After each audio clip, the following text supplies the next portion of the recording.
And welcome to good morning with Venus. और मैं हूं आपकी होस्ट फीहा इम्तियाज। कैसे हैं आप लोग? उम्मीद करती हूँ खैरियत से होंगे और खुदा पाक के हिफ्ज़ो अमान में होंगे। आज का जो मेरा टॉपिक है वो है हमारी गलतियों से सीखना। क्या हम अपनी गलतियों से सीखते हैं?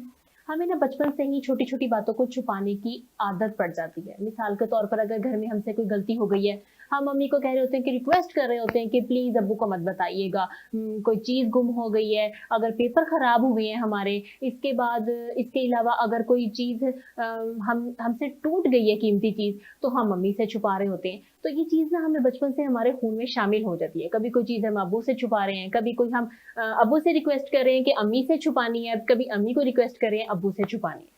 उसके बाद फिर हम बड़े हो जाते हैं, फिर एक ऐसी एज में जाते हैं जब हस्बैंड से गलतियां हो रही होती हैं, वो वाइफ से छुपा रहे होते हैं, और वाइफ से गलतियां हो रही होती हैं, वो हस्बैंड से छुपा रहे होते हैं। सास की गलतियां छुपा रहे होते हैं, फूफो की, बहन भाइयों की, इस तरह हम उनकी गलतियों को छुपाते हैं। उसके बाद फिर हम एक सर्टेन एज में आ जाते हैं, यानी कि हम फिर अपनी गलतियां अपने बच्चों से छुपाने लग जाते हैं कि वो क्या कहेंगे। लेकिन बहरहाल इंसान है, गलतियां तो हो जाती है इंसान से, और इंसान तो है ही खता का पुतला। लेकिन अच्छा इंसान वही है जो अपनी गलतियों से सीखता है। हमने अक्सर देखा होगा कि अगर हम कोई काम करने लगे हैं, उसके नताइज अगर गलत निकलने हैं, तो हमारे बड़े हमें पहले ही कह देते हैं कि ये काम सही नहीं है। क्यों? उसकी रीजन ये होती है कि वो इन सब चीज़ों से गुजर चुके होते हैं। उनको पता होता है कि इसका जो रिजल्ट है वो ठीक नहीं आएगा, और वो ये चाहते हैं कि जो काम जो गलती उन्होंने की और उस गलती के बाद उन्होंने जो अजियत सही और तकलीफ सही, वो आप लोग ना सहें।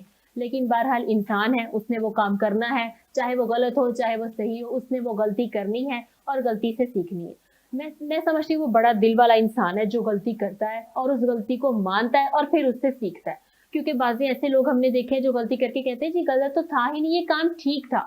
आपको जो नॉलेज में है ना वो गलत है, जो हमने गलत किया ना वो ठीक है। ऐसा नहीं होता। अपनी गलती को माने, उसको तस्लीम करें और उससे सीखें, और ज़िंदगी में वो गलती दोबारा रिपीट करने से जो है ना वो गुरेज करें। जो हमारे साथ आज मेहमान मौजूद हैं, हम उनसे भी पूछेंगे क्या वो भी अपनी गलती मानते हैं, और उनकी कोई ऐसी गलती जिस गलती से उन्होंने सीखा हो कि हाँ ये गलती हम दोबारा नहीं करेंगे, इस गलती से हमें कोई नुकसान हुआ है या हमें कोई तकलीफ पहुंची है। ठीक है। और उसके बाद आपने कमेंट सेशन में जाके भी जरूर बताना है, अपनी कोई गलती ऐसी जरूर शेयर कीजिएगा जिससे आपने कुछ सीखा हो, और ये भी बताइएगा कि आप अपनी गलती को मानते भी हैं या नहीं। तो जी मैं अपने मेहमानों का तारुफ करवाती चलूँ। हमारे साथ सबसे पहले जो मेहमान मौजूद हैं वो गुड्स ट्रांसपोर्ट एसोसिएशन के सरपरस्त आला की हैसियत से अपनी जिम्मेदारियों को बखूबी सर अंजाम दे रहे हैं, और अपने हल्का अहबाब में हर दिल अजीज जाने जाते हैं। हमारे साथ मौजूद है सैयद कैसर अब्बास बुखारी साहब। हाँ, और दूसरे जो हमारे साथ मेहमान मौजूद है एक सियासी शख्सियत भी, जिन्होंने सियासत को सियासत नहीं इबादत समझकर अपना फरीजा सर अंजाम दिया है। इसके साथ अपनी ट्रांसपोर्ट गुड्स एसोसिएशन के जनरल सेक्रेटरी की जिम्मेदारी भी सर अंजाम दे रहे हैं। नकीबुल्ला काकड़ खान साहब हमारे साथ मौजूद है। जी अस्सलाम वालेकुम and welcome to the show sir. बहुत बहुत शुक्रिया, आपने हमें अपना कीमती टाइम दिया। शुक्रिया तो आपका कि आपने हमें अपने चैनल में बुलाया। बहुत शुक्रिया सर। और हमें इतनी इज्जत दी और हमारी आवाज़ लोगों तक पहुंचाने का जरिया बनी। बहुत शुक्रिया सर। सर आप बताएं मेरे टॉपिक से कितना रिलेट करते हैं कि वाकई इंसान को अपनी गलतियों से सीखना चाहिए, या कोई ऐसी चीज हमसे शेयर करें। अगर हम अपनी गलतियों से नहीं सीखेंगे तो कभी हम अच्छे शहरी बन नहीं सकते। बिल्कुल ऐसा ही है। हमें पहले अपनी गलतियों का खुद इरादा करना चाहिए कि हमसे कौन सी गलती हुई है जिसको हमने बताना भी है और उससे सीखना भी है और दूसरों को उसकी रहनुमाई भी करनी है। बिल्कुल ऐसा ही। अपनी औलाद से लेके अपने दोस्तों, अजीज व अकारब, अपनी कम्युनिटी में ये सारी चीज़ हमने देखनी है। तो इंसान है, गलती हमसे भी बहुत हो जाती हैं, लेकिन मैं ये समझता हूँ कि गलती को मुश्किल करके उस पर अमल नहीं, उससे सीखना चाहिए, दोबारा वो गलती ना हो। क्योंकि हज़रत अली का कौल है कि मोमिन एक सुराख से दोबारा नहीं डसा जाता। तो बहसियत मुसलमान अगर हमसे एक गलती हो गई है तो दोबारा ना हो, हमारी कोशिश ये होनी चाहिए। सर आपने कोई ऐसी गलती को वाकई शेयर करना चाहेंगे आपसे हुई हो और आप कहें कि मैं अपनी लाइफ में ये दोबारा नहीं करूंगा? हाँ जी, एक वाक़या है कि मेरे वालिदैन मुझे पढ़ाना चाहते थे, लेकिन मैं उस वक्त ये समझता था कि मुझे बिज़नेस करना अच्छा लगेगा। तो मैंने बीए के बाद छोड़ दिया और बिज़नेस शुरू कर दिया। लेकिन आज मैं ये समझता हूँ कि बेशक मैं अच्छा बिज़नेस कर रहा हूँ अल्हम्दुलिल्लाह, लेकिन मुझे वालिदैन के कहने पे ज़्यादा तालीम हासिल करना चाहिए। उससे ज़्यादा पढ़ने से आज मैं बच्चों को ज्यादा पढ़ा रहा हूँ, वो अपनी उस गलती का खमियाजा मैंने ये किया है कि मैंने अपने बच्चों को ज्यादा पढ़ाया, तो मैं ये समझता हूँ कि मुझसे ये गलती हुई। जी नकीब साहब, आप बताएं, आप इस टॉपिक से कितना रिलेट करते हैं? ये 100% ये हमारी लाइफ में आता है, जो हम शुरुआत करते हैं स्कूल लाइफ से। उससे तो मैं खुद रिपोर्ट्स कार्ड छुपाता था, अपनी मामा को ये कहते थे कि ना बताना अब्बू को। रिपोर्ट्स कार्ड बाज़ औक़ात गंदी आती थी, बड़ी एफ ग्रेड सी ग्रेड भी आती थी। बाइक चोरी निकाल जाता था कि वालिद को पता ना चले, मोटरसाइकिल लग भी जाती थी। तो ये छोटी छोटी स्टेप तो जो काफ़ी छुपाई हैं। चोरी पैसे निकाल देता था, तो ये होता है लाइफ में। और हम भी अब कोशिश करते हैं कि बेटों को, अपने बच्चों को झूठ बोलने से पहले वो चीज़ें हम मुहैया करें, ना कि उनके डांटें। सर, आप सबसे ज्यादा किससे छुपाते थे? अम्मी से रिक्वेस्ट करते थे कि अब्बू को ना पता चले, या अब्बू से रिक्वेस्ट करते थे अम्मी को ना पता चले? अम्मी ज़ाहिर है, माँ होती है, उससे हम कहते थे कि अब्बू को ना पता चले। बाप ज़रा स्ट्रिक्ट होता है। हमारे जो माहौल है पठान बरादरी में, वालिद ज़्यादा स्ट्रिक्ट होते हैं, उसमें हर जगह स्ट्रिक्टनेस वो देता है। सर, आपकी बरादरी में नहीं, मुझे लगता है कि बाप हर जगह ही स्ट्रिक्ट होता है, और माँ एक वो चीज होती है जो हर उल्टा काम भी है ना, थोड़ा थोड़ा जो है ना साथ देती है बच्चों का। ऐसा ही माँ हमेशा साथ देती है, बच्चों की गलतियों को छुपाती है। हाँ जी। अच्छा कैसर साहब, ये हाँ, आप क्या देखते हैं ट्रांसपोर्ट में इस टाइम किन मसाइल का सामना है गुड्स ट्रांसपोर्ट को में? गुड्स ट्रांसपोर्ट एक वाहिद इदारा है मुल्क का, जो मुल्क की मैशियत में एक कलीदी किरदार अदा करता है। बिल्कुल ऐसा ही है। मगर इसको बेशुमार मसाइल का शिकार है। अगर हम ये मसाइल गिनने लगें तो शायद मेरे ख्याल में एक दिन लग जाए। बहरहाल मैं इसके चंद मसाइल आपको बताता हूँ। पहला मसला तो हमारा डीजल की महंगाई है। चलो, इसको भी हम ये कहते हैं कि आलमी दुनिया में महंगा हो गया, हम इसको सरवाइव कर लेंगे। फिर इसके स्पेयर पार्ट्स हैं, वो बहुत महंगे हो गए। फिर इसके अलावा इसके जो चलान है, नजायज़ चलान है रास्तों में, और फिर रात को, क्योंकि हम गुड्स ट्रांसपोर्ट तकरीबन पूरे पाकिस्तान में चलती है और रात को सफ़र करती है, रात को इसको डाकुओं से बड़ा खतरा होता है। हमारे कई लोग शहीद हो गए, कई ड्राइवर हजरातों को मार दिया गया, उनका सामान लूट लिया गया, तो वो बेचारे इस चीज़ पे बहुत परेशान है। इस वक्त जो ट्रांसपोर्ट की हालत है वो यूँ समझें कि सिसक रही है। अब वो सिसक रही है, और ना ट्रांसपोर्ट के लिए हमने भी बारहा कहा, हमारी कराची की यूनियंस और बाकी यूनियंस भी, पर इसको इंडस्ट्रियल का दर्जा दिया जाए ताकि हमें वो फैसिलिटीज भी मिल सके जो एक इंडस्ट्रियल को है।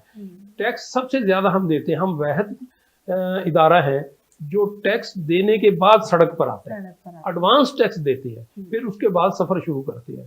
तो हमारे मसाइल का आज तक ना तो किसी ने हल निकाला है। और एक बात किस्मत ये है, जितनी भी हुकूमतें आई हैं उनमें किसी ट्रांसपोर्टर को तो वजीर ही नहीं बनाया गया। ऐसे लोगों को वजीर बना दिया जाता है जिनको ट्रांसपोर्ट के मसाइल का इल्म ही नहीं होता, तो वो हमारे मसाइल क्या हल करेंगे। दूसरे, महंगाई ने आज जो डीजल अब ये बढ़ा है, तो मेरे ख्याल में लोग अब गाड़ियाँ खड़ी कर रहे हैं, लोगों के लिए सर्वाइव करना बहुत मुश्किल हो गया है, और इसका इम्पैक्ट ये पड़ेगा कि मुल्क में महंगाई बढ़ेगी। अच्छा, तो सर कभी आप लोगों ने एहतजाज वगैरह नहीं किया कि हमारे भी कोई इस तरह के सियासत में किसी बंदे को लेके आए? बात ये है जी कि एहतजाज हमने किए हैं, बहुत ज़्यादा एहतजाज किए हैं। हमें दो तरह के एहतजाज के लिए भी हमें बड़ा सोच विचार करना पड़ता है।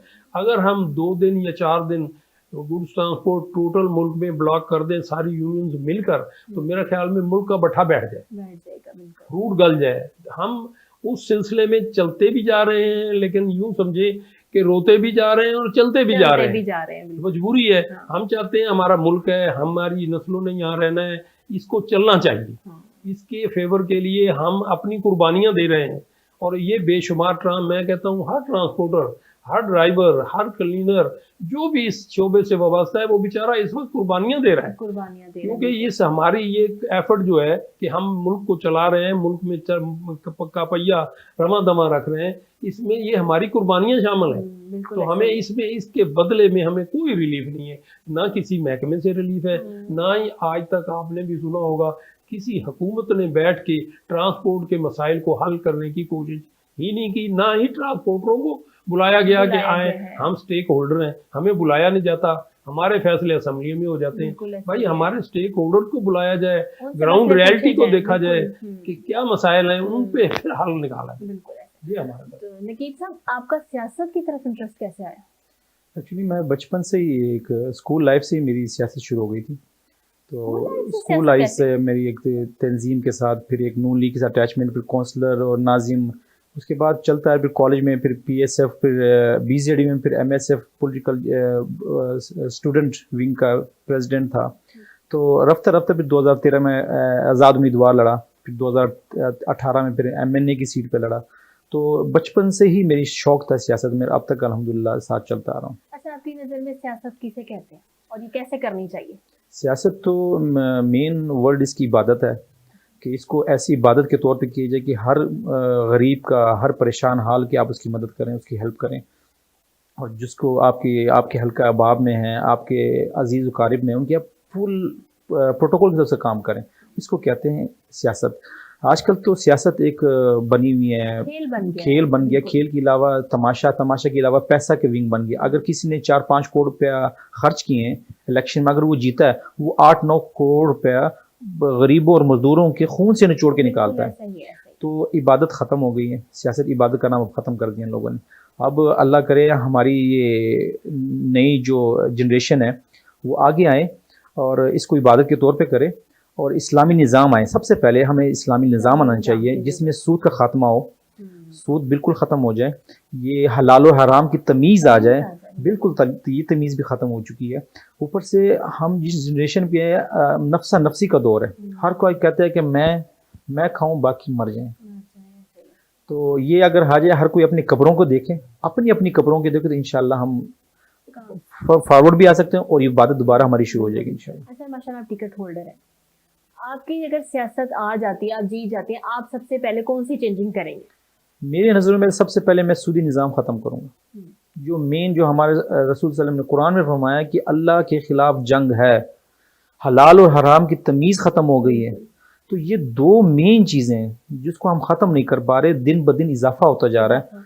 तो इसको सबसे पहले मैं इन दोनों चीज़ों को ख़त्म करूँगा, मेरी प्राउरिटी इन दोनों चीज़ों पे, और सबको कहूँगा कि हज़रत उमर, हज़रत उस्मान और इनके तरीकों पे, अबू बकर के तरीकों पे, ना कि शाहरुख खान। लोग इन चीज़ों को भूल गए जी, एक्चुअली अवेयरनेस खत्म हो गया, हमारा इस्लाम खत्म हो गई है। आप 100 बच्चों से बुला के पूछिए, 100 बच्चे कोई कहे शाहरुख खान बनना है, कोई कहता मैंने सलमान खान, कोई किसी ने क्या बनना, कोई ये नहीं कहे कि मैंने उमर बनना है। क्योंकि हमारी जो वालिदैन थे, ये हम लोग हैं, हम अपने बच्चों को वो नहीं कर रहे, अवेयरनेस नहीं दे रहे कि हमारे रसूल ने क्या किया, हम लोग क्या कर रहे हैं, हमारे सहाबा ने क्या किया। तो उस तरीके में चलना चाहिए हम लोग, हम खुद एक पीछे हटे हुए। अच्छा, कैसे सब ड्राइवर्स हजरात को कौन सी मुश्किल आपका सामने? ड्राइवर हजरात तो बेचारे वो, आप समझ लें हमारी कम्युनिटी का बंदा है जो सादिक और अमीन है, जो आपका माल एक शहर से दूसरे शहर में लेके जाता है, लेकिन रास्ते की उसकी जो परेशानी है, डाकू उसको लूटते हैं, पुलिस उसको तंग करती है, रास्ते में और दुश्वारियां होती हैं। और सबसे बड़ी बात एक मैं आपको आज आपके चैनल से ये कहना चाहता हूँ कि जितने फैक्ट्री ऑनर हैं, हमारे जो ड्राइवर हजरात जाते हैं, किसी ने वहाँ उसके लिए रेस्ट रूम नहीं बनाया हुआ, किसी के लिए बाथरूम नहीं बनाया हुआ, कोई बंदा सड़क पे, वो बेचारे सारी ज़िंदगी सड़क पे ही गुजारते हैं। और जो रास्ते के होटल हैं, उनकी चेकिंग का कोई निज़ाम नहीं है मुल्क में। शहर में तो चेकिंग का निज़ाम है, लेकिन उन होटलों को कोई चेक नहीं करता, ना उनकी प्राइस चेक की जाती है, ना उसकी खुराक की क्वालिटी चेक की जाती है। वो बेचारे ऐसा खाना खाते हैं जो शायद आम हालात में आप और हम खा भी ना सके, बिल्कुल ऐसे उनकी मजबूरी होती है। कोरोना का टाइम था ना, तो एक जगह हमारा इस पिंडी में जाना हुआ, तो जब वापसी पे ना उन्होंने शॉर्टकट था, वो जो ट्रांसपोर्ट चल रही थी वो वाला इस्तेमाल करती थी रास्ता जहाँ से ये गुड्स ट्रांसपोर्ट, तो वहाँ पे एक रेस्टोरेंट था। अब यकीन करें, मुझे अगर आज भी वो याद आता है ना रेस्टोरेंट, तो मेरे ना गम्स हो जाते हैं कि इतना गंदा, कदर गंदा कि वहाँ पे लोग बैठ के खा भी रहे हैं और वहीं पे वो वेस्ट सारा पड़ा हुआ है साइड पे। तो मैं सोच रही थी, और मैं लोगों ने वहाँ पे मजबूरी के तौर पे था कि रास्ता वही था और उन्होंने इस्तेमाल भी किया, तो इस कदर गंदा था ना। तो वाकई में आप बिल्कुल ठीक कह रही है, ड्राइवर हजरात के लिए बड़ी मुश्किल है बाहर मुल्क में वो बेचारे। मैं बात कर, लेकिन मैं ये समझता हूँ हमारा ड्राइवर, आप सब लोग सोए हुए हैं, वो आपका माल लेके एक शहर से दूसरी जगह सारी रात जाग रहा है, फरीजा वो नबियों वाला अदा कर रहा है, लेकिन उसके साथ जो सलूक हो रहा है वो इंसानियत से भी बदतर है। उस बेचारे से ना, उसको तो जो होटल है उनके आप किचन देखें, उनका कोई किचन नहीं है, वहाँ सिर्फ वहीं पकाया जाता है, वहीं उसको दिया जाता है, उन्हीं गंदी प्लेटों में, गिलासों में, ना कोई पानी का उनका साफ पानी है। ना उनको साफ पानी मिलता है, ना उनको बैठने की कोई जगह मिलती है। अच्छा, जहाँ माल उतारने जाते हैं वहाँ भी उनके बैठने के लिए कोई जगह नहीं है। हालांकि कानून में है, 1965 ट्रांसपोर्ट एक्ट में है कि जो फैक्ट्री ऑनर फैक्ट्री लगाएगा वो ड्राइवर हजरात के लिए एक ड्राइवर रूम तैयार करेगा, ताकि ड्राइवर आए माल उतारे वहाँ सोए, लेकिन यहाँ कोई ऐसा इंतजाम नहीं। अच्छा तो सर, अगर एक्ट में है तो फिर उसके ऊपर अमल पैरा क्यों नहीं हो रहे? अमल पैरा ये नहीं होता कि आज आप ये देखें कि सिवाय चालान के गवर्नमेंट ने कोई और तरीका याद नहीं किया, सिर्फ ट्रांसपोर्ट का चालान हो रहा है। ये ऊंची है, ये नीची है, ये आ रही है, ये जा रही है, इसका चालान करो, रेवेन्यू इकट्ठा हो रहा है। चाहे आप टूल प्लाजा पे चले जाए, रेवेन्यू इकट्ठा हो रहा है, ट्रांसपोर्ट दे रही है। टैक्स की सूरत में चले जाए, टोकन टैक्स की सूरत में चले जाए, रूट परमिट की सूरत में चले जाए। मुझे एक बताएं कि अगर उसके पास रूट परमिट नहीं है, उसके पास टोकन टैक्स नहीं है, वो सड़क पे एक कदम भी नहीं चल सकता। एडवांस टैक्स अदा करता है, लेकिन उसके बाद उसको सहूलत कोई नहीं, बिल्कुल सहूलत नहीं। तो हमारा तो ये बहुत बड़ा मुतालबा है कि इसको इंडस्ट्रियल का दर्जा दिया जाए। इसका जो मिनिस्टर हो, जो भी हुकूमत है, हमें इससे गर्ज नहीं है, वो एक ट्रांसपोर्ट से रिलेटेड लोग हों जो इसके मसाइल समझें और जो इनको ग्राउंड रियलिटी के लोगों को बुलाएं, जो उनके मुंतखब नुमाइंदे हैं, कराची से हैं, पेशावर से हैं, लाहौर से हैं, मुल्तान से, बड़े शहरों के, उन नुमाइंदों को बुलाकर उनको बिठाकर उनके मसाइल सुने और फिर उन पे अमल दरामद हो, फिर जाके हम चल। और इंशाल्लाह अगर ट्रांसपोर्ट के बारे में सोचा जाए, कोई हुकूमत ट्रांसपोर्ट को फैसिलिटेट करेगी और उसको जितना ज्यादा सहूलतें मिलेंगी उतना आमदोरफ्त जल्दी होगी, महंगाई में कमी होगी। जब तक हमें बेहतर हो जाएगी मैशत मुल्क की चल रही ट्रांसपोर्ट पे रही है, टोटल मैशत ट्रांसपोर्ट पे चल रही है पाकिस्तान की। और सबसे बड़ा इदारा रेवेन्यू देने वाला यही है, जिस हवाले से आप देखें। तो मेरा ख्याल ये है कि इस वक्त ट्रांसपोर्ट बुरहानी कैफियत में, अब जैसे डीजल बढ़ रहा है, टायर का रेट बढ़ रहा है, स्पेयर पार्ट का रेट बढ़ रहा है, लोगों को खास तौर पे, और हमारे ड्राइवर की बेचारे की इतनी कलील तनख्वाह है कि पता नहीं वो किस मुश्किल में अपना गुजारा कर रहा है। एक और वजह ये है कि मालिक के पास भी कुछ ऐसा नहीं है कि वो उसको इतना फैसिलिटेट कर सके। तो ये बहुत हमारे इश्यूज हैं, बहुत मसाइल हैं, इनको हल करने की जरूरत है। और ना सिर्फ हल करने की जरूरत है, इस पे मुकम्मल तवज्जो देने की जरूरत है। बिल्कुल सही। इस मुल्क का ट्रांसपोर्ट का पहिया सुकून से चलेगा, उस मुल्क में महंगाई का 10% कमी हो जाएगी। अभी हमारी ट्रांसपोर्ट को सहूलतें दें, कमी आ जाएगी, अभी आ जाएगी, ये तो पक्की बात है। हर चीज आप हैं, आपकी कोई चीज है, आप हमसे रिलेटेड है, आपकी हर चीज हमने लेके आनी है। आप कोई घर का सामान लेके हमने जाना है, फ्रूट हमने लेके जाना है, सब्जियां, आटा, दाल, चीनी, जो चीज है ये हमने ट्रांसपोर्ट करनी है, लेकिन हमें कोई सहूलत है। बिल्कुल ऐसे। लेकिन सब एक तरफ सियासत है और एक तरफ आपका ये गुड्स ट्रांसपोर्ट के आप चला, आप इन दोनों चीजों को कैसे मैनेज करते हैं? एक्चुअली दोनों इबादत है हमारे लिए, क्योंकि एज ए जनरल सेक्रेटरी मैं 400 oil tanker trolley general secretary हूँ। हर ट्रांसपोर्टर की जो गुड्स वाला है एजेंसी है, उसकी भी मैंने देखभाल, उनके साथ चलना होता है, उनके रोड एक्सीडेंट, उनके आगे पीछे हम यूनियन वालों ने उसके पीछे भागना होता है। बाहर मुल्क को हर ड्राइवर को 19 ग्रेड का अफसर, 18 ग्रेड का अफसर होता है ड्राइवर, और हमारे यहाँ पे वार्डन वाला, पुलिस वाला पहले गाली देते, उसके बाद चालान काटते हैं। और एक चालान नहीं, एक रोड पे जा रहा है, फॉर एग्जांपल यहाँ से डेरा गाजी खान तक जाएगा तो उसको 5-6 चालान मिल जाएंगे। हालांकि कानून में एक चालान अलाउड है। और ये कितने तक का चालान होता है?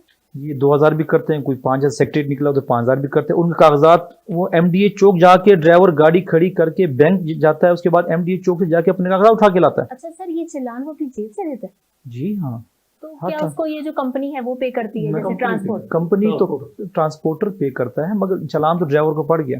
ऊपर से कोई रास्ता बंद हो, जैसे डेरा गाजी खान फोर्ट मंडू बंद हो जाए या बोलान इस वक्त बंद है, 10 दिन ड्राइवर गाड़ी अपने लगेज के साथ खड़ी है, खाने पीने की उसको कोई गवर्नमेंट मुहैया नहीं कर रही। उल्टा वो कहते हैं कि अपने सामान की हिफाजत करो। हालांकि 200-300 ट्रक गवर्नमेंट को चाहिए कि एक दिन में वो रोड क्लियर करे। 10 दिन 11 दिन बेचारे रोडों पे पड़े होते हैं। और हमारी ये है कि ट्रांसपोर्ट का अल्लाह हाफिज है इस वक्त पाकिस्तान में।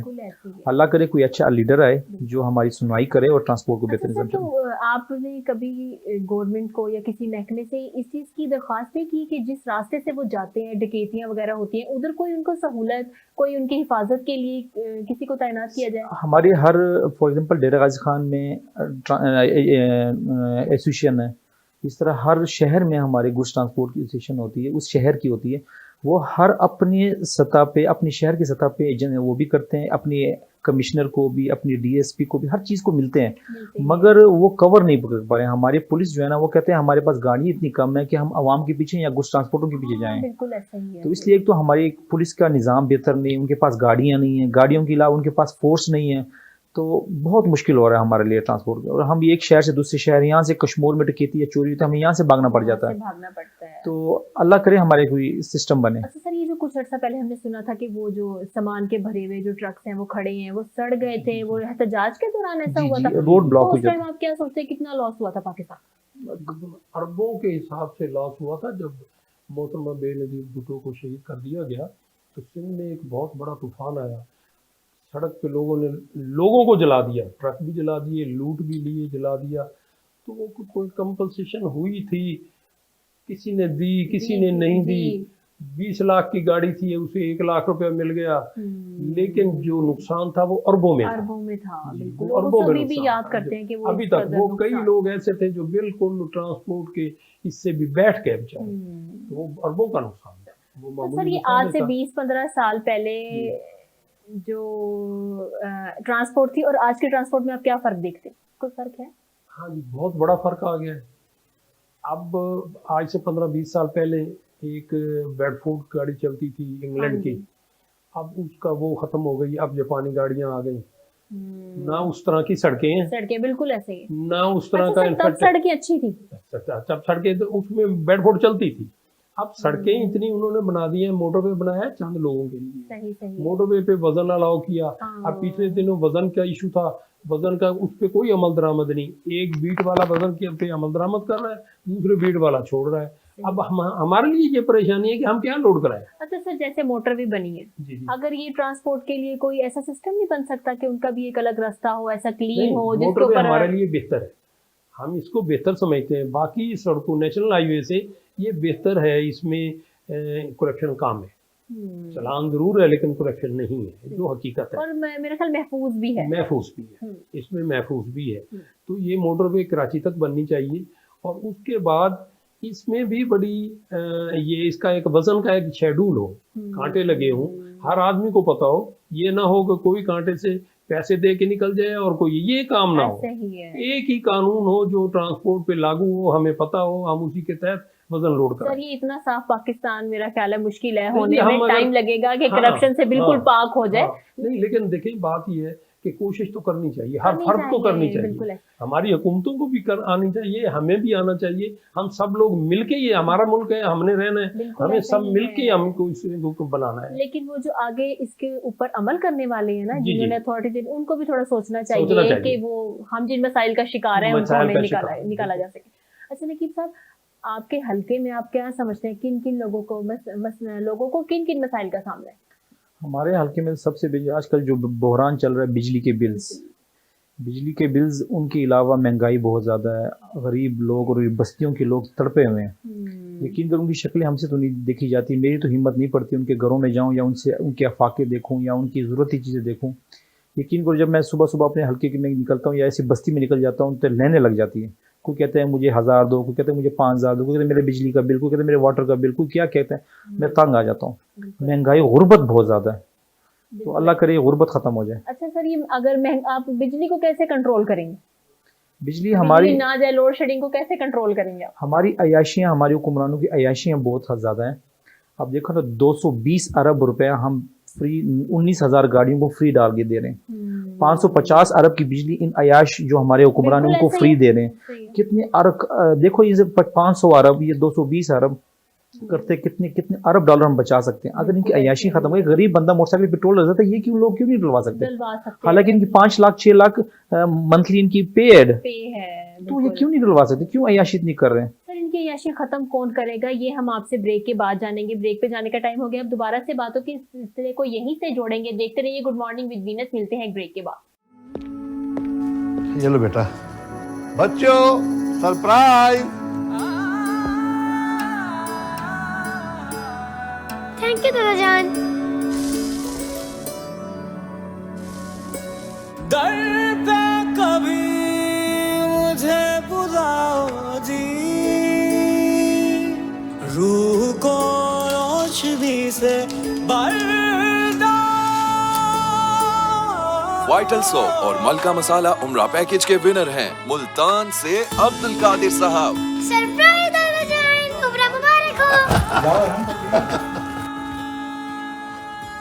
मलका मसाला या वाइटल सोप के 5 खाली पैकेट्स, नाम, पता और फोन नंबर के साथ पीओ बॉक्स नंबर 809 मुल्तान पर भेजकर उम्रा पैकेज की कुरानंदाजी में शामिल हो जाएं। हर महीने की 30 तारीख को 30 खुशनसीबों के नाम टीवी और अखबार पर अनाउंस किए जाएंगे।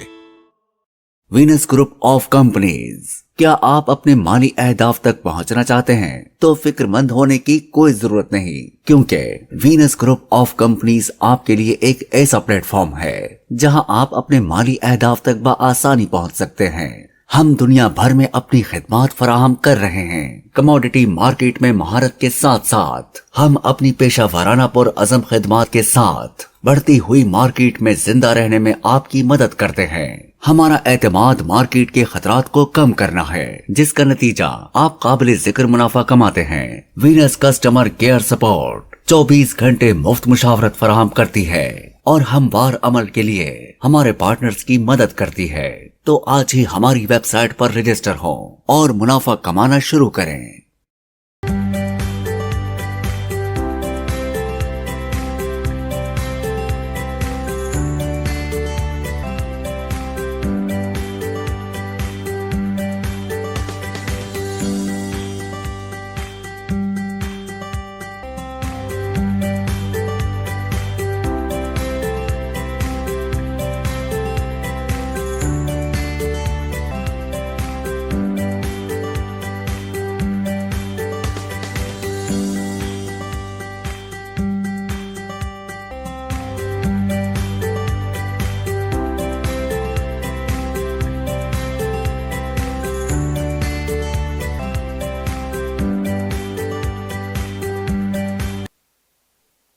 वेलकम बैक नाजरीन। जिस तरह ब्रेक से पहले नकीब साहब हमें बता रहे थे कि अगर उनकी सियासत आ जाती है, जिस तरह वो टिकट होल्डर हैं, वो जीत जाते हैं, वो सबसे पहले अपने हलके में जो बिजली का मसला है ना उसको सॉल्व करेंगे। तो हम यही बात कैसर साहब से पूछेंगे कि वो इसके सोल्यूशन में क्या कहना चाहेंगे कि हम किस तरह जो है ना आवाम को ये लोड शेडिंग से बचा सकते हैं। नहीं तो कैसर साहब आप इसका कोई सोल्यूशन बताएं हमें। मैं आपको बताऊं कि सबसे पहले चाइना में सोलर का सबसे बड़ा प्लांट लगाया गया जो तकरीबन 1800 मेगावाट बिजली पैदा करता है। अब इंडिया ने उसके मुकाबले में पहाड़ी इलाके में दुनिया का सबसे बड़ा प्लांट लगा लिया है सोलर का, जो 22,000 मेगावाट बिजली पैदा कर रहा है। तो हमारे पास कितने पहाड़ हैं, कितने इलाके ऐसे हैं जो बंजर हैं, क्या हम ये सोलर से फायदा नहीं उठा सकते? वो सस्ती बिजली हमें नहीं प्रोवाइड हो सकती। अब हम हुकूमत को चाहिए कि सोलर पे टैक्स खत्म करे, सोलर को प्रोवाइड करे। ये महंगी बिजली से आवाम की जान कब छूटेगी? हाइड्रल तो बन नहीं रही, डैम तो कोई बन नहीं रहे, ये हाइड्रल आ नहीं रही। आप फर्नेस पे और डीजल पे जो बिजली बना रहे हैं वो महंगी है। आवाम की जान छूटेगी। एनर्जी देखें, जब तक आप मुल्क को एनर्जी सस्ती नहीं देंगे, फैक्ट्रियां महंगी की कास्ट होगी, घरों में बिजली नहीं होगी।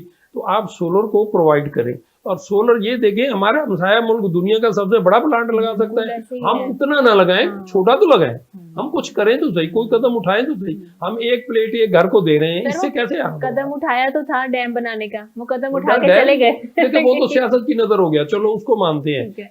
ये सोलर तो सियासत की नजर नहीं है, ये तो पहाड़ी इलाका खाली पड़ा है, वहां सोलर लगाएं, उससे भी बड़ा लगाएं, इंडिया से भी बड़ा लगाएं, पूरे मुल्क की बिजली पैदा होगी, इंडस्ट्री चलेगी, कारोबार चलेगा। तो ये सोलर का ये देख लें भाई। मैं ये समझता हूँ कि हम तो समझते थे चाइना तरक्की कर गया, इंडिया उससे ज्यादा तरक्की कर गया है। इंडिया मुझे लगता है वो अपने जो मसाइल है ना उनको सीरियस लेते हैं। हमारे यहाँ सियासतदान मसाइलों को सीरियस लिया, उसने सीरियस चंद सालों में। इससे पहले आप 20 साल पहले इंडिया को देख लें, उसकी क्या हालत थी, गुर्बत थी। अब उसने 20 सालों में ही तरक्की की है। हम तो शुरू दिन से ही इसी हाल में, शुरू में पहला हमारा जो स्पेल था, जो पहले 20 साल 30 साल थे, तो हम बड़े अच्छे थे। ये नहीं है, उस वक्त हमने अच्छी ग्रोथ की थी, बेहतर हुकूमतें चलती थी। उसके बाद आगे एकदम ही हमारा बट्ठा बैठ गया। तो आज तो ये हालत है कि वो कहते हैं मुल्क डिफॉल्ट नहीं हुआ, मैं कहता हूँ अवाम तो डिफॉल्ट हो गई है। डिफॉल्ट हो चुकी है, बिल्कुल ऐसे ही है, ऐसे ये ही है। कैसा लॉलीपॉप है कि मुल्क डिफॉल्ट नहीं हुआ? अवाम जब डिफॉल्ट है, हाँ, लोगों को खुराक नहीं मिल रही, खाना नहीं मिल रहा, वो दो क्लासें बन गई ना, एक अलीट और एक गरीब। गरीब, वो मिडिल मैन बेचारा वैसे मारा जा रहा बिल्कुल है। ऐसे। अगर साल और रहता है तो मिडिल मैन का नामो निशान नहीं हो। फिर या वो होंगे जो अमीर हैं या वो होंगे जो बेचारे गरीब हैं, फिर सारे मांगने पे लग ऐसे ही, जाएंगे। ऐसे ही। अच्छा नकीब साहब, आप इस बार देखें कि मुझे लगता है कि वो बिजली इसलिए महंगी कर रहे हैं कि जो ये लोग सोलर का, जैसे कैसा साहब ने बनाया, हम अच्छी और सस्ती बिजली जो है उससे ले सकते जी। हैं, लेकिन ये वाकई में बिजली इस वजह से महंगी तो नहीं कर रहे? और सोलर पे भी इन्होंने इतना ज्यादा टैक्स लगा दिए कि लोग यहाँ से हटेंगे तो वहां से हमें किसी तरह टैक्स मिलता रहेगा गरीब आवाम से। अवेयरनेस नहीं है, हमारे कोई अच्छे वज़रा नहीं है। अगर आज हमारे अच्छे वज़ीर आ जाएं इसमें इसमें जो प्रोफेशनल है, प्रोफेशनलिज्म हमारे अभी तक नहीं आए। ऐसे वज़ीर बिठाएं जिसने आज तक ख्वाबों में ट्रांसपोर्ट नहीं किया, उनको ट्रांसपोर्ट का वज़ीर बनाते हैं। ऐसे नहीं है जो रोड आज तक उनको रोड के वज़ीर बनाते हैं, मौसलात का बनाते हैं, किसी को हज का बनाते हैं। अवेयर स्पेशलिटी आ जाएगी तो हमारी अवेयरनेस भी आ जाएगी, हमारे काम आसान हो जाएंगे।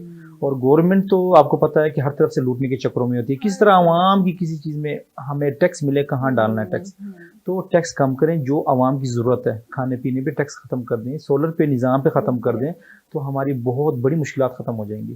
सर ये वाकई बात ठीक है, जो आज के माहौल में जो अमीर है वो तो अमीर तरीन होता जा रहा है और जो गरीब है वो गरीब तरीन होता जा रहा है, ऐसे बात ठीक है? बिल्कुल, ये 100% है। और वो एक कहावत हमारी ये भी है कि पैसा पैसा को खींचता है। ये लोग गरीबों के नजायज़ फ़ायदा उठा के उनकी प्रॉपर्टियाँ लेते हैं, उनको ऐसे दिए हुए हैं जो आजकल प्रॉपर्टी डीलर बैठे हुए हैं, कॉलोनीज़ बना के देते हैं इनको। छोटे छोटे 2 मरले का प्लाट फॉर एग्जाम्पल 2 लाख में पड़ता है, उनको 6-6 लाख में दे के गरीबों को लूटा जाता है। तो ये सारे अवेयरनेस हमारे आवाम में नहीं है। तो गरीब सर ये अवेयरनेस आएगी कैसे? चैनल्स पे बता रहे हैं आप लोग, जैसे माशाल्लाह आपकी इतनी बड़ी गुड्स ट्रांसपोर्ट है, अगर आप लोग ही अपने अगर ड्राइवर हजरात के अंदर यही काउंसलिंग करने लग जाएंगे अवेयरनेस की, तो आपको लगता है कि वो इस चीज़ को कोई मुस्तफीद होंगे, समझेंगे? देखिए जी, मैं आपको एक बताऊं, जो गरीब और मिडिल मैन है ना, वो हर बात समझता है। असल ये बात समझने की है एलीट क्लास को, जिसने डील आवाम को लेके चलना है। ये उनके समझने की बात है, वो नहीं समझ रहे। समझ रहे हैं। अब एक आम आदमी, उसको हम ये कह दें कि आप 2 रोटियां नहीं 1 रोटी खाओ, हाँ। 2 कप चाय नहीं 1 कप चाय पियो, ये तो यहाँ से तो शुरुआत नहीं हो सकती। शुरुआत तो ऊपर से हो सकती है। वो समझें, वो समझाएं, वो बात करें, वो अपने टैक्सेस कम करें। अब देखें मुल्क में मैंने खुद पढ़ा है, मुल्क में 22 लाख दुकानें हैं और 36,000 टोटल टैक्स दे रहे हैं। फिर हम कैसे सर्वाइव करें? ऐसे ही है, ऐसे।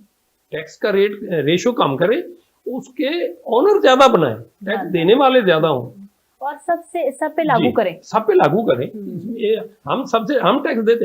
देखिए मेरी बात सुने, ट्रांसपोर्टर जो, उसको भी हम ट्रांसपोर्टर कहते हैं, जिसकी एक बस है, एक वैगन है, एक वो ट्रांसपोर्टर, वो सबसे ज्यादा टैक्स वो देता है।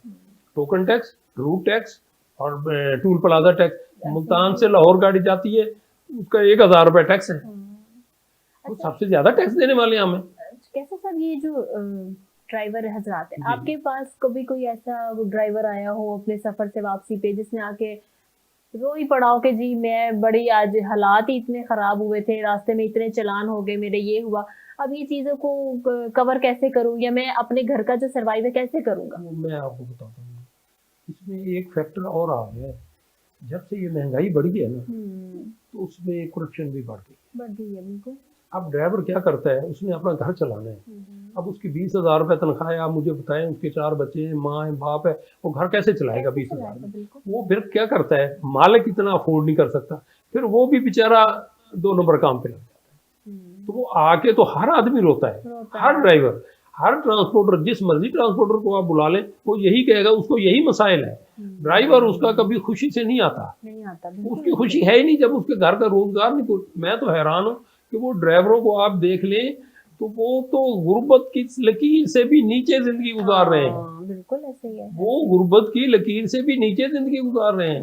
इतनी 20,000 25,000 से ज्यादा तनख्वाह नहीं है। और क्या उसकी खाना आपको मैंने बता दिया, ऐसे खाना है जिसका कोई अंदाजा नहीं है। सब बुरे हालात में वो जिंदगी गुजारते हैं।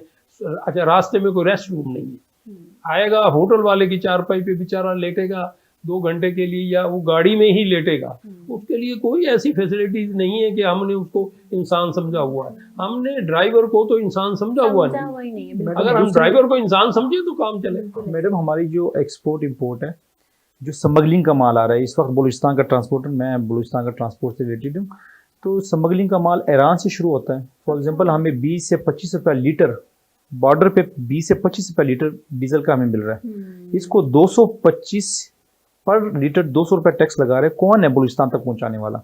यहाँ से आटा जा रहा है, खादें जा रही हैं, स्मगलिंग हो के पता नहीं क्या क्या चीज़, उधर से ईरानी खुश दूध आ रहा है, चीज़ें आ रही है। ये आटा और ये दालें स्मगलिंग होकर जा रही है, यहाँ के लोगों को तो पूरा नहीं हो रहा। यही तो बात है ना, यही तो बात है ना। स्टॉकिस्ट जो है ना, जो बड़े मगरमच्छ हैं, उन्होंने स्टॉक किए हुए हैं, वो भेज रहे हैं। एक पेपर बनता है, उस पर 10 गाड़ियां चढ़ा देते हैं। असल तो वो लोग हैं, माफिया तो वो है। उस माफिया पे जब कंट्रोल नहीं किया जाएगा तो ये निजाम नहीं चलेगा। ये तो माफिया पे हाथ डालना पड़ेगा। और ये सारा कुछ जो हो रहा है, ये होता ट्रांसपोर्ट के थ्रू है। मारे जाते हैं हमारे ट्रांसपोर्टर, एक गाड़ी पकड़ी जाती है, बेचारा रुल जाता है, वो उसकी रोजी रोटी की चली जाती है। स्मगलर कोई और होता है, वो गाड़ी वाला स्मगलिंग नहीं करता, उसको तो लोड करा दिया, उसे क्या पता बेचारे को, पकड़ा हो जाता है, सजावार वो होता है। नकीब साहब, कभी ऐसा हुआ है कि जो डकैतियां होती हैं उसमें ड्राइवर खुद भी मुलविस हो? 99% तो डकैत होते हैं, 1% उसमें ये होता है हमारे ड्राइवर जो उतार लेते हैं रास्ते में, कहते हैं हमसे उतर गया, फॉर एग्जांपल वो कहीं और भेज देते हैं, उसमें से 1%। 99% इस वक्त डकैतियां हैं जो गाड़ियों के पीछे, बड़े ट्रक के पीछे 10 छोटी गाड़ियां लगाते हैं। बाईपासों पे हमने 2-4 गैंग पकड़े भी थे, मखदूम रशीद और मुमताज़ाबाद को हमने दिए थे। गैंग्स गाड़ियों में, छोटी गाड़ी बोनट पे चढ़ के उनसे माल उतारते हैं। बाज़ों का दी राजनपुर इलाके में आजकल ड्राइवर को ले जाते हैं। तो ये डकैतियाँ 99% जो इस वक्त है ना डकैती है। अच्छा तो सर, इनके लिए आप कोई इकदाम हो रहे हैं? ये जो डकैतियां हो रही है, ये सर पिछली हुकूमत, जब मोहतरम परवेज़ इलाही साहब की हुकूमत थी, तो हमारी एक मुलाकात करवाई गई उनसे। तो हमने उनसे रिक्वेस्ट की कि ये रोड डकैतियाँ ख़त्म की जाए, क्योंकि इसमें ताजरों का भी नुकसान है, हमारा भी नुकसान है। तो उन्होंने एक बनाए थे पुलिस चेक पोस्टें, आपने देखी होंगी। वो चेक पोस्टें अब गैर फाल है। वो चेक पोस्टों के पास ना तो कोई चलान चिट है, ना वो सिर्फ उनका काम है गाड़ी को रोकना, उसको बजा के बंद कर देना, बस। वो चेकिंग, वो निज़ाम कोई नहीं है उन पर, इतनी गाड़ियाँ ही नहीं है। एक मतलब कि है चेक पोस्ट, उस पर गाड़ी एक है, उसमें वो अफसर आता जाता है, क्या रात को उन्होंने चेकिंग करनी है, उनके सामने ही गाड़ियाँ लुटती जा रही हैं। कोई परेशान हाल नहीं है, कोई भी परेशान हाल नहीं है। हालांकि उनकी ड्यूटी जो थी वो ये थी कि रोड सेफ्टी, रोड के लिए बनाई गई थी। हम ये कहते हैं, अच्छा उनका एक और मसला है, वो एक गाड़ी रोकते हैं, उसको थाने बंद कर देते हैं, थानेदार बेचारा वो थाने पे बंद कर देते हैं, वहाँ डील होती है, अदालत में जाते हैं, 1000 जुर्माना होता है, 20,000 रास्ते में उसका लग जाता है। वो टाइम उसका अलग ज़ाया होता है। भाई उनका किबला दुरुस्त करें, उनको चलान चीटें दे दें, अगर कोई वायलेशन करता है उसका चलान करें, मौके पे उसको चिट दे दें, उसको भी चलान चिट दे दें। फिर इस अजाब से तो बचाएं ना कि गाड़ी 24 घंटे बंद रहे।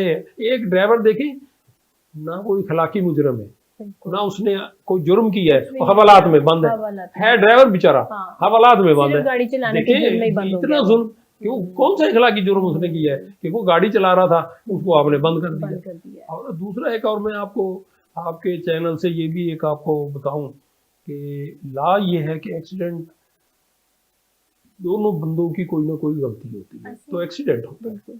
लेकिन यहाँ ये होता है कि एक मोटरसाइकिल वाला रॉन्ग साइड पे आता है, हमारी गाड़ी को क्रॉस करते हुए नीचे आ जाता है, पर्चा हमारी गाड़ी पे होता है। बिल्कुल ऐसे ही। आपकी बड़ी गाड़ी है, अब अगर न्यूज में भी हम देख रहे हैं वो ट्रक ही खड़ा दिखा रहे हैं, ट्रक ही खड़ा दिखाते हैं, दिखा रहे हैं, भाई इसका ही कसूर है। मुझे बताएं, ट्रक की रफ्तार तो बताएं, मोटरसाइकिल की और ट्रक की रफ्तार तो बताएं, कोई ये तो देखें, कम से कम वहाँ का नक्शा बनाएं, देखें गलती किसकी है, उसको भी तो सजा मिलनी चाहिए। जब तक ये निज़ाम नहीं होगा ये एक्सीडेंट नहीं रुकेंगे। और ये आपके जो मुल्क में धमाके होते हैं, ये जो जितने लोग, उनसे ज्यादा एक्सीडेंट में लोग शहीद हो रहे हैं, उससे ज्यादा एक्सीडेंट में लोग शहीद हो रहे हैं। क्यों? कि वहाँ उन्हें पता है कि ट्रक के साथ मोटरसाइकिल लगा है, कार लगी है, सुजुकी लगी है, कोई चीज लगी है, ट्रक के खिलाफ ही पर्चा होना है, वो मुतमैन है। बिल्कुल ये नहीं होना चाहिए। वहाँ जाए, वहाँ एक टीम हो, मुआयना टीम हो, वो गवाहों की रोशनी में उस बंदे के खिलाफ जिसने जुर्म किया है उसके खिलाफ पर्चा होना चाहिए। ट्रक वाले को भी तहफ़्फ़ुज़ मिलना चाहिए, लेकिन हमारे ड्राइवर को ढक देते हैं, उसके बाद वो मिन्नत तला करके तो चुप रहा हो जाता है। ये कानून है, अमल दरामद कानून यही है कि कानून तो सर हर जगह बने हुए हैं, बस उसके पर अमल पैरा होने की जरूरत है। बिल्कुल ऐसे ही। नकीब साहब, आप गुड्स ट्रांसपोर्ट में क्या तब्दीलियां लेके आएंगे अपनी सियासत के, अगर सियासत के मैदान में आने के बाद? मेन चीज़ हमारे जो ड्राइवर परेशान है, हाईवे चालान, मोटरवेज चालान और बॉर्डर पुलिस, इन तीनों से हमारा हर ड्राइवर परेशान है। अगर मेरी यहाँ से गाड़ी जाती है, सबसे पहले उनको हाईवे के चालान, फिर मोटरवे, फिर टूल प्लाजे के बाद फिर रोड डकैती सेव करने के बाद फिर ये नाजायज़ चालान शुरू हो जाती हैं, तो बेचारे बड़े वो है। तो मैं सबसे पहले यहाँ पे टूल प्लाजे और नाजायज़ चालान मुकम्मल ख़त्म करूँगा अपने इलाके में, जहाँ तक मेरे से हो सके। अच्छा सर, ये जो ट्रकों की सजावट होती है, इसका कोई मेन रीज़न है? एक्चुअली कुछ लोग कहते हैं, हमारी जो बलूचिस्तान के लोग हैं, टिपिकल बलोच और पठान, वो कहते हैं ये हमारी रोज़ी रोटी है, इसको जितना संवारेंगे, जितनी खूबसूरत लगेगी, उतने हमें मज़ा आएगा। तो वो खूबसूरती के मंजर होते हैं, कहते हैं हमारे बच्चे। आप, मैं जब उनको देखती हूँ ना, तो मुझे यकीन नहीं आता कि इन्होंने इतनी मेहनत से इस ट्रक को सजाया हुआ है। वो चल रहा है ना, वो ऐसे लगे जैसे कोई लड़की चल रही है, छन छन छन। मैं आपको एक बात बताऊं, पाकिस्तान के माहिर कारीगर, ये ट्रक पाकिस्तान के पूरी दुनिया में मशहूर है। इनका आर्ट पूरी दुनिया में जाता है, यहाँ तक कि लंदन में वो हमारे जमैमा ने भी इस ट्रक पे ही सवारी की है, इसी तर्ज का बनाया है। लेकिन हुकूमत की नाअहली समझ लें या ये समझ लें, इम्पोर्टेड बाडियाँ आ रही हैं, जो यहाँ हमारे कारीगर थे वो बेचारे बैठे हैं, जो इतनी खूबसूरत बाडियाँ बना रहे हैं, मजबूत और पाकिस्तान के एनवायरनमेंट के हिसाब से बनाते हैं। तो उनको बनाने का मौका दिया जाए, बिल्कुल। लोगों में रोजगार है, आर्ट है हमारे मुल्क का आर्ट है, हमें फख्र है ऐसी गाड़ियों पे। लोग कहते हैं बाहर की दुनिया वाले हमसे फोटोज मंगवाते हैं कि यार ये इसने बनाया कैसे है, तो ये तो हुकूमत को चाहिए कि इसको प्रमोट करे। अच्छा सर, कोई एक शेर जो ट्रकों के पीछे लिखा हो और आपका बड़ा फेवरेट हो? हाँ, मैं आपको बताऊं जी, ट्रकों के पीछे माँ की दुआ जन्नत की हवा, बिल्कुल ऐसे ही। लेकिन ट्रकों के पीछे जो शायरी होती है ना जी, ये कोई बस जो लिखने वाले राइटर हैं वो भी अनपढ़ है बेचारे, वो अपनी मर्जी का अपने ज़हन के मुताबिक ही शेर लिख देते हैं, तोड़ मोड़ के, कोई फिक्रा किधर से कोई फिक्रा किधर से, वो शेर बना लेते हैं। लेकिन यकीन करें, जो उसके पीछे वाली गाड़ी है ना ट्रक की, वो उसको एंजॉय कर लेती है पूरा।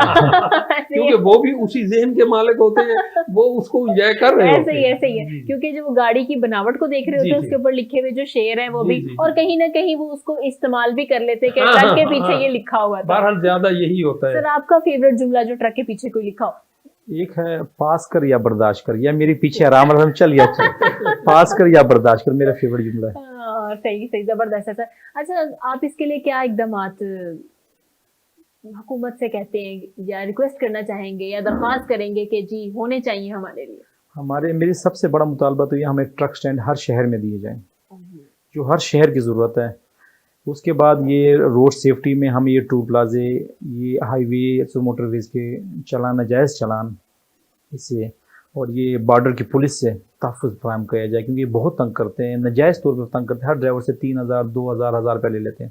सर, कहाँ तक आपका जो लास्ट है ना वो गुड्स की होती है, कौन से हमारे शहर तक? पूरे पाकिस्तान में इस वक्त है हमारे तफ्तान बॉर्डर, गवादर और चमन बॉर्डर, पेशावर बॉर्डर, सारे पूरे पाकिस्तान में हमारी एजेंसी हैं। अच्छा सर, ड्राइवर जाते हुए कौन से शहर में जो है ना वो हिचकिचाते हैं कि इस साइड पे ना मेरी जान को भी खतरा है, मेरे माल को भी खतरा है?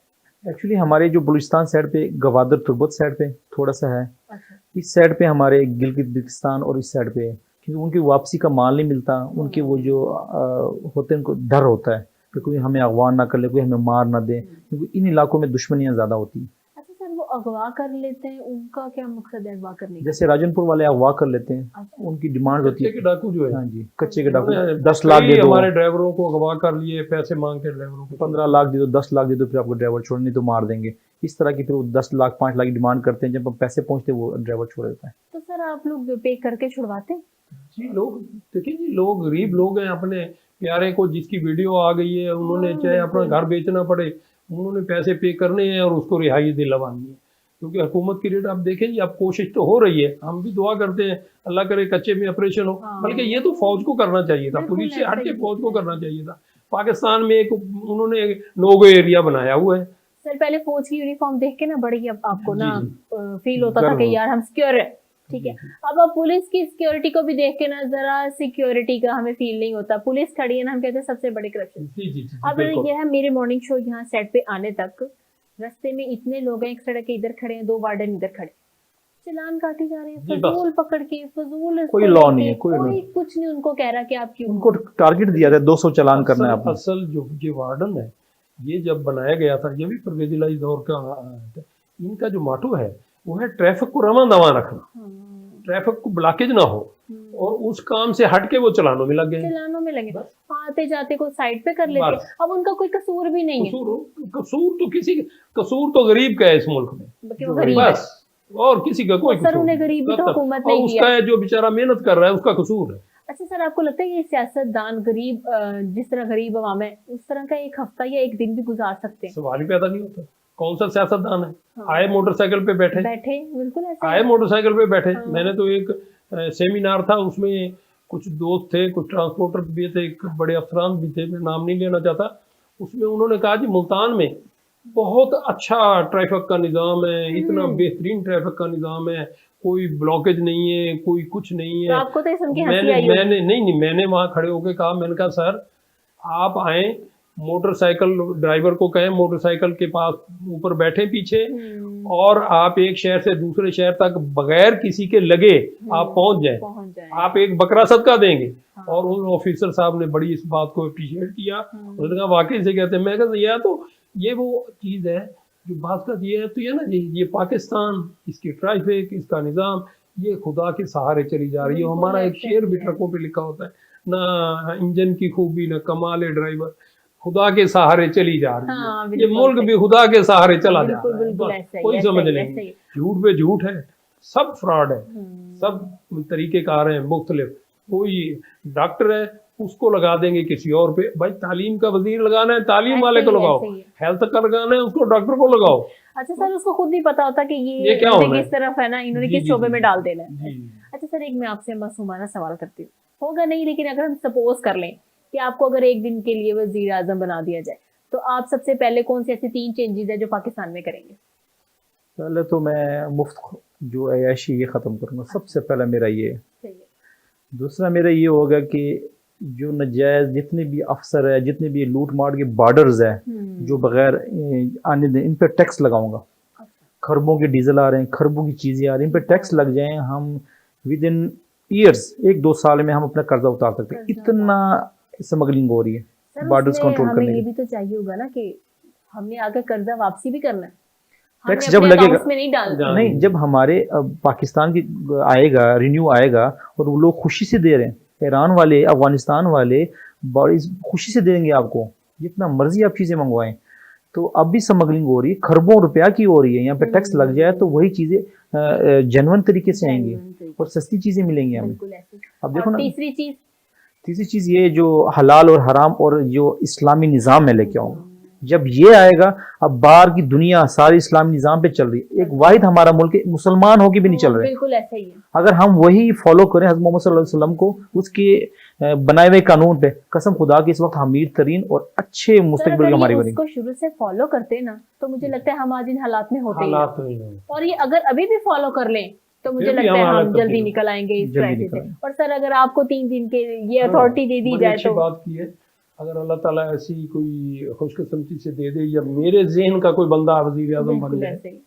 तो सबसे पहले जो स्मगलर है, चाहे वो मुल्क से बाहर या अंदर, उस 1 महीने में उसका फैसला और उसको सजाए मौत हो। दूसरा, करप्शन और रिश्वत, ये दोनों चीज़ें, करप्शन और रिश्वत, उसको भी सजाए मौत 1 महीने के अंदर हो। और तीसरा, ये जो स्टॉकिट्स हैं, जो बड़े बड़े स्टॉकिट्स जिन्होंने रखे हुए हैं, गोदाम भरे हुए हैं, इनको भी सजाए मौत हो। और चौथा, कि 10 साल से कम उम्र बच्ची या बच्चा, उसके साथ बदफेली करने वाले या उससे मिसलीड करने वाले को 1 हफ्ते में सजाए मौत। ये 5 बंदों को सजाए मौत दे दें, ज़्यादा से ज़्यादा पाकिस्तान में ज़्यादा से ज़्यादा 2000 आदमी को सजाए मौत पे लटका दें, पाकिस्तान बिल्कुल सीधा हो जाए। सर एक मैंने बाहर के यूरोप साइड पे देखा था, एक स्टोरी थी इंस्टा पे मैंने रीड की थी कि उधर किसी बच्ची के साथ ना ऐसी मिसबिहेव किसी ने किया था, तो उसको विद इन आवर रोड के ऊपर सारी ऑडियंस के सामने उसको जो है शूट किया गया और उसका टोटल असासे जब्त कर लिए थे। ये कितने लोग होंगे, ये इतने लोग नहीं है, इन्होंने माशरा तबाह कर रखा है। लोगों इनकी तादाद कम है, ऐसे ही है। शुरफा की तादाद ज्यादा है इस मुल्क में। आप देख लें, आप अपने मोहल्ले में देखें, अपने शहर में देखें, शुरफा ज्यादा है। ये चंद लोग हैं जिन्होंने हमें यरगमाल बनाया। बिल्कुल, अगर हम अपने एरिया में देखें, आप देखें, हमें लगेगा सब लोग शरीफ हैं, सब लोग शरीफ हैं, चंद लोग काम कर कौन रहा है, ये चंद है, चंद लोग हैं जिन्होंने हमें यरगमाल बनाया हुआ है। तो ये सिर्फ इनको फांसी पे लटका दें, निजाम माशरा सही हो जाएगा। सही हो जाएगा। सर आप क्या मैसेज देना चाहेंगे जाते जाते? मैसेज ये है कि आपकी ये एफर्ट बहुत अच्छी है, आप ऐसे प्रोग्राम करते रहना चाहिए। और ख़ास तौर पे मैं ये कहूँगा कि ट्रांसपोर्ट पे तो आपको ज़्यादा फोकस करना चाहिए, इसलिए कि सबसे ज़्यादा डेथ ट्रांसपोर्ट के एक्सीडेंट से होती है। इस पे भी इशू को बार बार उठाना चाहिए, लोगों की अवेयरनेस हो। लोग जो मोटरसाइकिल वाले हैं मैं उनको अवेयर करूँगा कि हेलमेट के बगैर ना जाएं, जो गाड़ी वाले हैं वो बैलेट के बगैर ना जाएं। ये हमारी सेफ्टी की चीज़ें हैं और ये हुकूमत को चाहिए ये स्कूल लेवल से ही सिखाना चाहिए। हर बच्चा ड्राइवर हो, हर बच्ची ड्राइवर हो, ताकि और जो आजकल बच्चियां ड्राइविंग कर रही हैं उनको भी हमें अप्रिशिएट करना चाहिए, इसलिए कि ये हम एक ज़रूरत है। ये हम अगर इसमें फंसे रहे कि औरत को साइडलाइन कर दें तो हम तरक्की नहीं कर सकेंगे। हमारी आबादी का तनासब देखें, मुल्क का रकबा देखें और आबादी का तनासब देखें, तो उस हिसाब से हमें लेडीज को भी आगे लाना चाहिए, अप्रिशिएट करना चाहिए। जी, अप्रिशिएट करना चाहिए। लेकिन साहब आप क्या मैसेज देना चाहेंगे? मैं तो सबसे पहले मेरा तो वही है कि इस्लामी निज़ाम हर बंदा फोकस करे। हर किसी को चाहिए जो हज़रत मोहम्मद सल्लल्लाहु अलैहि वसल्लम के बाद जितने भी सहाबाज आए हैं सबके रास्ते पे चलना चाहिए, सबके रास्ते देखने चाहिए, किन से रास्ते पे चलें तो इंशाल्लाह हमारी ज़िंदगी भी आसान होगी, हमें हलाल हलाल की तरमीज़ आ जाएगी, हमें अपने कब्र याद आ जाएंगी, क्योंकि ये दुनिया पानी है, पता नहीं कौन किस वक्त एंड कर जाए। तो कम से कम अपनी आखिरत को संवारना चाहिए इस दुनिया में। जी, तो नाज़रीन आज के प्रोग्राम का इख्तिताम हुआ जाता है। तो हुकूमत से हमारी भी ये दरख्वास्त है कि जो गुड्स ट्रांसपोर्ट को जिन मसाइल का सामना है ना, प्लीज़ उनकी तरफ थोड़ी तवज्जो दी जाए, क्योंकि ये हमारे माशियत में बड़ा अहम किरदार अदा कर रही हैं। तो उनके मैसेज जो है वो भी कन्वे हो गए हैं और हम उम्मीद करते हैं कि इसके ऊपर कोई अमल दरामद हो। तो कल दोबारा आपसे मुलाकात होगी नए टॉपिक के साथ, नए मेहमानों के साथ। तब तक के लिए इजाज़त दीजिए। अल्लाह हाफ़िज़।